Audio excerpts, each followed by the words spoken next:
Équipe Auto TV, il est exactement 14h55. Bienvenue à vous les étudiants du Garac, vous êtes notre public cet après-midi. Le Garac, Argenteuil, école bien connue de la profession. Et nous sommes avec Guy Lazare, vous êtes le président du GNESA, le groupement des entreprises spécialisées de l'automobile. Bonjour Guy. Bonjour Manuel. Alors, entreprises spécialisées, ça veut dire des entreprises spécialisées avec des techniciens très formés. Quelles sont les principales actions du GNESA ? Alors les actions du GNESA sont multiples, vous le comprendrez bien, puisque nous sommes engagés dans les services de l'automobile d'une façon active. Alors on a commencé par le Garac, donc je vais commencer par le Garac et remercier les 3 promotions d'école d'ingénieurs du Garac d'être présentes à Équipe Auto et lors de cette petite conférence. Pour dire que l'action qu'on mène au niveau du Garac est hyper importante. On a commencé il y a quelques années, ça commence vraiment à prendre maintenant et la profession est de plus en plus intéressée pour les écoles d'ingénieurs et pour les jeunes qui sortent. On en veut pour preuve la dernière promotion, ou cette dernière promotion-là, nous avons à peu près 40 d'entreprises qui cherchent des élèves ingénieurs et nous avons à disposition pour l'instant que 20 élèves. Alors ça c'est déjà très important ce que vous dites. Vous dites la profession recherche des élèves ingénieurs. Tout à fait. Pour quel poste ? Pour faire quoi ? Je dirais, moi, les postes qu'on cherche au niveau des élèves ingénieurs, c'est principalement la recherche de techniciens très spécialisés.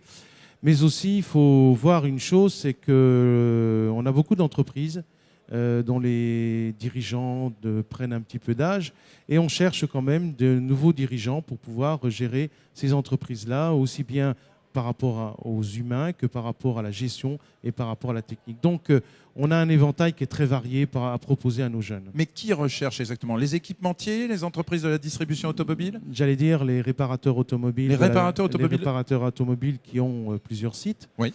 Mais aussi, bien sûr, les équipementiers et aussi, pourquoi pas, certains constructeurs. Et donc, le GNESA intervient dans la formation à travers les programmes du Garac, les programmes de formation en école d'ingénieur, c'est ça ? En école d'ingénieur, et nous poussons de plus en plus à étudier toutes les nouvelles technologies qui vont sortir, notamment sur les véhicules connectés, véhicules auto-électroniques. Mais il faut savoir une chose importante, c'est qu'on se tourne également vers le véhicule industriel.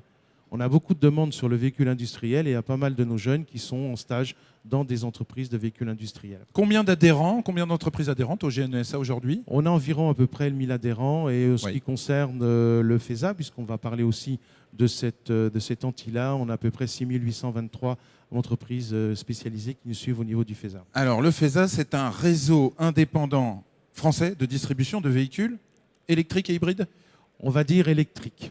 On va dire électrique. On va dire électrique. Comment ça marche ça ? Parce que peu de gens connaissent le FESA. Enfin, en tout cas, je ne connais pas, je l'avoue très sincèrement, le FESA.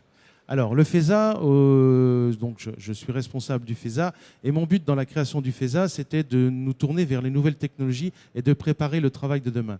Il est vrai que certains équipementiers n'ont pas une ouverture tout de suite sur la grande distribution, et nous, ce qui nous intéresse, c'est de les connaître, de savoir les techniques qu'ils apportent, et après, de pouvoir les faire connaître à l'ensemble du milieu. Le véhicule électrique, c'est quand même notre cœur de métier. Nous sommes électriciens, électroniciens et mis au point moteur. Donc pour nous, ça paraît tout à fait normal que l'on aille sur cet acte de travail. Qui peut être adhérent au FESA, très clairement ? Tout le monde. Tout le monde ? Tout le monde. À condition d'entrer dans un processus de formation ? Alors, de qualification ? Nous avons, c'est toujours pareil, au niveau des ESA, il y a eu la compétence emploi qui a été faite de 2009 à 2013, où là, nous avions une aide avec la NFA du gouvernement pour former 10 000 salariés. Et j'ai tenu, moi, sur les parties uniquement formation, à intégrer 2 modules importants qui me paraissaient importants déjà en 2009. C'est l'habilitation des véhicules électriques et la connaissance du moteur électrique et hybride. Il faut savoir que 3 ans plus tard, en 2013, ces 2 modules-là ont représenté 24% du marché du GNFA. Donc ça veut dire que nous avons mis en place... Ah oui, la demande est très très forte. La demande était extrêmement importante. C'est ça. C'est vrai que pour l'instant, on ne peut pas dire que le marché du particulier soit ouvert, malgré que... Il faut savoir une chose, c'est que le véhicule a une autonomie environ de 100 à 150 km. Ça, on le sait bien, oui.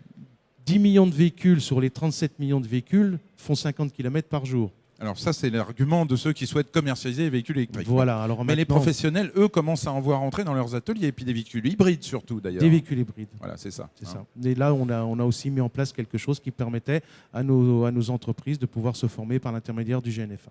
Donc on comprend bien, vous opérez des programmes de formation à travers l'outil qu'est le GNFA, hein, Ouais, et vous constituez donc un réseau de professionnels qui se sont formés, voilà. qui s'engagent effectivement à appliquer les méthodologies de vos modules de formation. Tout à Voilà, fait. hein, c'est ça. Alors, il y a un stand aujourd'hui GNFA sur GNESA, j'allais dire GNFA, mais c'est vrai que vous êtes tellement proches.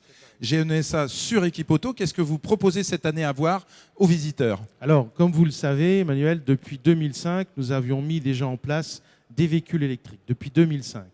Depuis 2005, on avait mis à cette époque-là 3 véhicules électriques en visu pour l'ensemble des visiteurs d'Equipoto. En 2009, nous avions à notre disposition 1500 m² où nous avions présenté 15 fournisseurs, 15 fabricants, et 6000 m² où nous faisions des essais. À cette époque, en 2009, c'était patronné par le sénateur-maire Louis Nègre, qui était sénateur-maire de Cannes-sur-Mer, qui a fait le livre blanc du véhicule électrique au niveau du gouvernement Bourlot. Et puis, en 2011, nous avons encore fait une action sur le véhicule électrique, mais en 2013, on a considéré que le véhicule électrique s'était établi. La formation était mise en place pour l'habilitation, la connaissance des moteurs sur le véhicule électrique était mise en place. On a voulu se pencher sur le véhicule connecté. Voilà, aujourd'hui, c'est ça l'actualité du stand GNESA. Depuis 2013. Depuis 2013. Mais vous avez toujours été précurseur, effectivement. Voilà, depuis 2013. Et alors, c'est chose qui va vous faire un peu sourire. En 2013, bon, on est partenaire avec une société importante qui s'appelle Sogeti. Sogeti, c'est Capgemini. Et en 2013, ils étaient sur le stand, sur notre stand à nous, et on faisait de la liaison connectée véhicule, c'est-à-dire qu'on simulait une panne sur un véhicule, et par un système de transmission hertzien, on arrivait sur le garage avec la panne qui était identifiée. D'accord. Donc, de 2013, on avait déjà le véhicule connecté sur le garage. Vous démontriez la capacité d'intervenir à distance, finalement. Voilà. Et sur 2015, cette année, on va encore au-delà. Bon, eh bien, rendez-vous sur le stand du GNESA, Hall 5, B69. Et je remercie les élèves ingénieurs du GARAC. Je suis très flatté qu'ils soient présents et surtout qu'ils participent à Equipoto, car c'est vos métiers de demain que vous allez voir aujourd'hui. Et Merci. vous pouvez rester sur notre plateau, bien évidemment, cher public de jeunes du GARAC. Tout de suite, émission spéciale innovation dans le secteur du lavage. Et oui, effectivement, on innove dans le secteur du lavage pour gagner du temps, théâtraliser le lieu où l'on fait laver sa voiture. Ça vous intéressera, vous, élèves ingénieurs. Rendez-vous tout de suite dans 2 minutes sur ce plateau d'Equipoto TV.